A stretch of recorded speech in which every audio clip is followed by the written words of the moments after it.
اعوذ باللہ من الشیطان الرجیم بسم اللہ الرحمن الرحیم۔ قرآن مجید فرقان حمید میں متعدد مقامات پر اللہ تعالیٰ نے تقوی کا ذکر فرمایا اور وہ متقی ہو نہیں سکتا کہ جو موقع پرست ہو ان معنی میں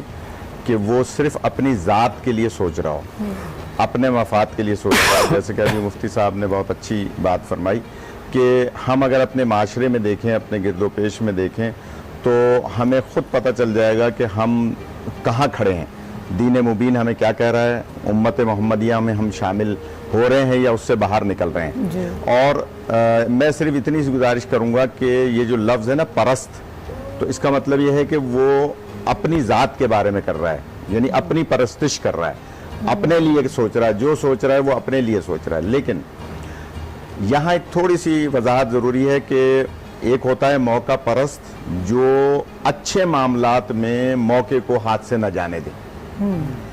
ایک ہوتا ہے برے معاملات میں یعنی کسی کی حق تلفی کرتے ہوئے اپنا حق جبکہ آپ کا حق نہیں ہے۔ مثال کے طور پہ یہی ہمارے یہاں جابوں کے مسائل ہوتے ہیں۔ اب ایک بچہ ہے کہ جس کی تعلیم بھی زیادہ ہے، اس کی صحت بھی اچھی ہے، اس میں صلاحیت بھی اچھی ہے، لیکن دوسرا ایسا ہے جس کی سفارش بڑی ہے،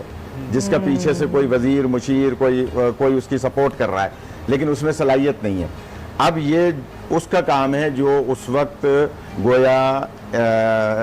امتحان لے رہا ہے، جو اس کا ٹیسٹ لے رہا ہے کہ دیکھے کہ یہ بچے میں صلاحیت موجود ہے اور دوسرے میں صلاحیت نہیں ہے، لیکن اس کے پیچھے سے سپورٹ ہے ان کی جو موقع پرست ہیں، جو اس کو فراہم کرنا چاہ رہے ہیں۔ اسی طرح سے شعبہ زندگی میں آپ کہیں بھی اس کو منطبق کر سکتے ہیں کہ اگر اچھی بات کے لیے،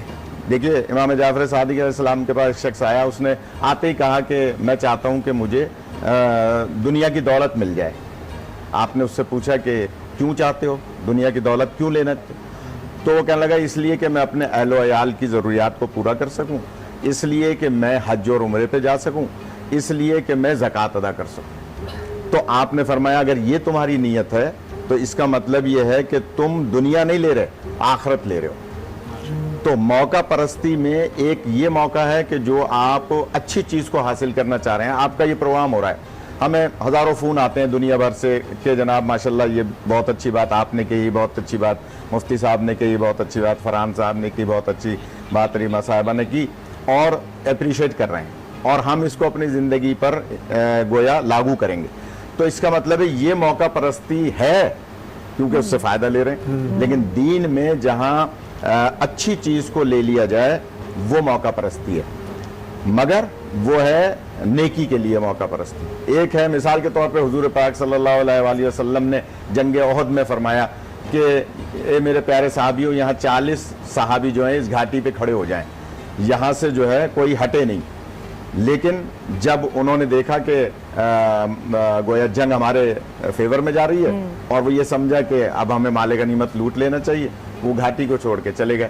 ادھر خالد بن ولید جو اس وقت کفار کے لشکر میں تھا،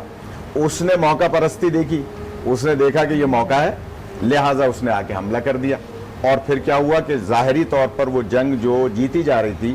وہ شکست میں تبدیل ہوئی، اور اس کے بعد پھر رسول پاک صلی اللہ علیہ وآلہ وسلم اور حضرت علی علیہ السلام اور دیگر صحابہ کرام نے جنگ کی، اور پھر وہ جنگ میں پاسا پلٹا اور جنگ احد جو ہے فتح ہوئی، لیکن جناب حمزہ جیسی شخصیت کی شہادت واقع ہوئی۔ تو کیا ہوا کہ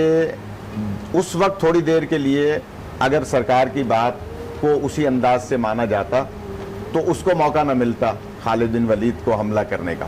تو ایک دین میں موقع پرستی ہے اچھائی کے لیے اور ایک ہے اپنی ذات کے لیے۔ جناب اگر